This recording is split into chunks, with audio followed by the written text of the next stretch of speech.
여권 대선 후보들이 설 명절을 맞아서 잇따라 호남을 찾았습니다. 지난달 말이죠. 이재명 지사가 광주를 찾은 데 이어서 민주당 이낙연 대표와 정세균 총리가 잇따라 광주와 전남을 방문한 겁니다.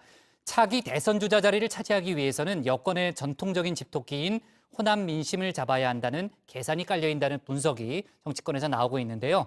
관련 내용을 조익신 반장이 정리해봤습니다.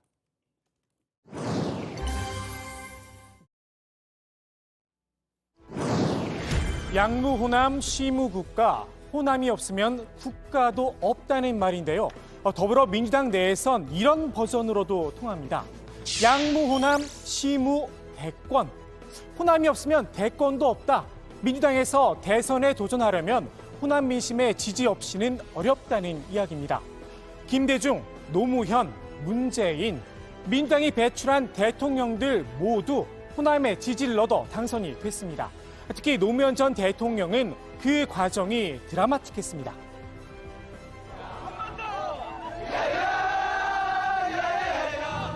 정정당당하게 민주당 깃발 들고 김대중 대통령 사진 들고 정면 돌파해서 37% 받아왔습니다. 이번에 다시 저 노무현이 정면 돌파해서 50% 받아오겠습니다. 어떻습니까?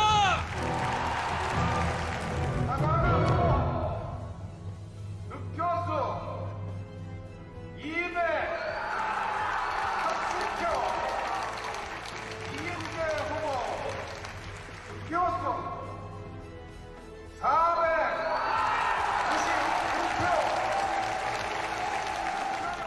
노무현 후보 득표수 500.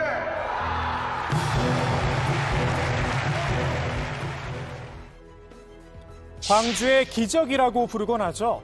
광주의 선택에 힘입어 지지율 2%였던 후보가 청와대까지 입성했으니 말입니다.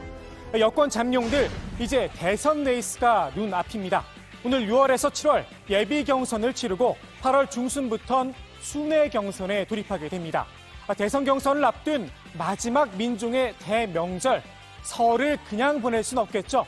이낙연 대표와 정세균 총리가 지난 10일 나란히 호남을 찾았습니다.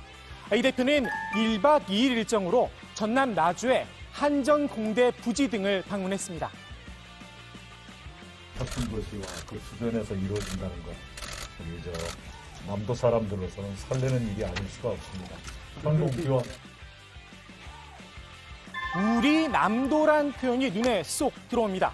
이 대표 전남 출신의 전남지사까지 지냈죠. 여기는 내 고향이다라는 점을 분명히 한 듯합니다. 사실 이 대표의 호남 방문 올해 들어서만 벌써 3번째입니다. 지난달에도 광주 양동시장을 찾았었는데요. 당시 이 국밥집을 들렀습니다. 이 대표 자리에 써 붙여진 안내 문구 보이시나요? 노무현 대통령 국밥 드신 자리. 노 전 대통령이 지난 2002년 대선 경선을 앞두고 이 식당을 방문했었다고 하는데요.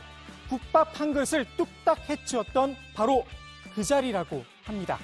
이 대표가 국밥을 맛있게 먹은 이날은 문 대통령이 사면 논란에 종지부를 찍은 그날이기도 했습니다. 두 분의 전임 대통령이 지금 수감되어 있는 이 사실은 국가적으로 매우 불행한 사태입니다. 또한 두 분 모두 연세가 많고 또 건강이 좋지 않다라는 말도 있어서 아주 걱정이 많이 됩니다.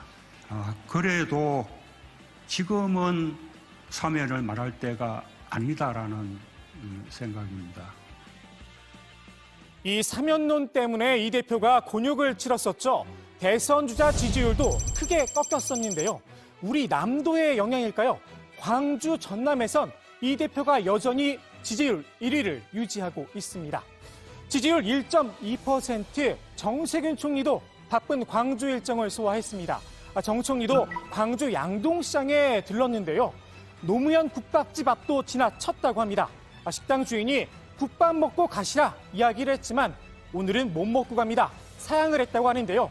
그도 그럴 것이 정 총리 아직까진 대선 주자이기 이전에 K방역을 책임진 사령탑입니다. 광주는 기민한 대응으로 코로나19의 거센 불길을 빠르게 잡아나갔습니다. 집무실에서 쪽잠을 자며 비상근무를 계속한 이용섭 광주시장님과 자정을 넘긴 퇴근이 일상이 된 공직자 여러분의 헌신에 깊이 감사드립니다. 총리직을 내려놓기 전까진 대선 행보가 부담스러울 수밖에 없겠죠. 다만 노무현 국밥을 먹지 못하는 대신 총리여서 할 수 있는 일들도 있습니다. 광주의 희생으로 대한민국은 민주화를 이룩했습니다. 이제 광주의 배려심과 광주인의 넓은 포용심이 새로운 대한민국을 만드는 주인공이 되어야 합니다. 호남과 광주도 충분히 누리고 더불어 잘 살아야만 합니다. 수소경제가 광주의 미래를 이끌 새로운 원동력이 될 것입니다. 사실 여권 주자 가운데 설을 앞두고 가장 먼저 호남을 찾은 건 이재명 경기지사입니다. 지난달 말 나홀로 5.18 민주묘지를 찾아 참배를 했는데요. 눈 내리는 묘역에 홀로선 이 지사의 모습, 코로나19 때문에 나홀로 참배에 나섰다곤 하지만 왠지 모르게 짠한 느낌이 듭니다. 명실상부한 대선 주자 1위죠.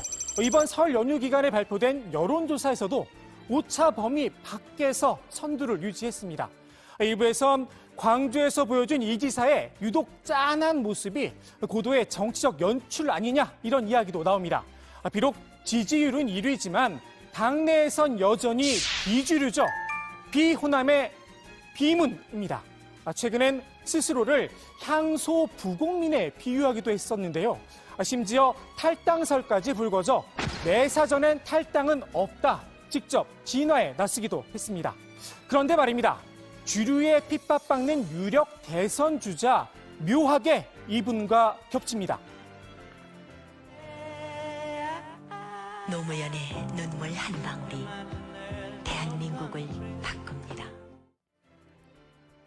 이 지사가 비주류인 점을 강조하면 강조할수록 문재인 정부와 자연스럽게 차별화가 된다는 분석도 나옵니다.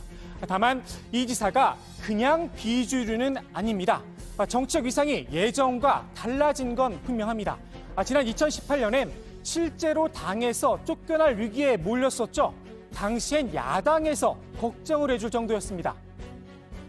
당내 문재인 정권의 실세로부터 자진 탈당 압력을 받으신 적이 혹시 있으신가요? 그거는 객관적 사실이 아니라 거의 의견이나 판단에 관한 것이어서 말씀드리기가 좀 어려운데 그런 말씀하시는 분이 있었죠. 저보고 하라는 고려하라 이런 거 있기 때문에 제가 안 하면 그만 아니겠습니까? 선거 때마다 늘 전략적 선택을 해왔던 호남. 이번엔 누구의 손을 들어줄지 지켜볼 일입니다.